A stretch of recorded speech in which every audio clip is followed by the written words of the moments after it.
আসসালামু আলাইকুম। আমি ডক্টর ফারিজা আদনান উপমা, কনসালটেন্ট ডার্মাটোলজিস্ট। আজ কথা বলবো সানস্ক্রিন নিয়ে।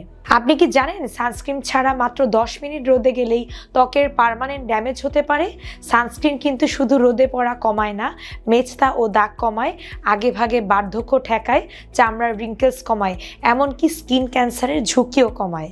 আমাদের কিছু ভুল ধারণা আছে, যেমন সানস্ক্রিন শুধু মেয়েদের দরকার, বাচ্চাদের দরকার নেই, মেঘলা দিনে লাগাতে হবে না, ঘরে থাকলে লাগাতে হবে না, এমনকি একবার সকালে লাগালেই এনাফ। কোন সানস্ক্রিনটা বেছে নেবেন? SPF 30+ সানস্ক্রিন বাইরে যাওয়ার 20 মিনিট আগে লাগান আর প্রতি 2 ঘন্টা পর পর অ্যাপ্লাই করুন। সকাল 8টা থেকে 4টা পর্যন্ত ঘরে বাইরে চুলার পাড়ে কিংবা মোবাইল স্ক্রিনের সামনে থাকলেও আপনাকে কিন্তু সানস্ক্রিন মাখতেই হবে।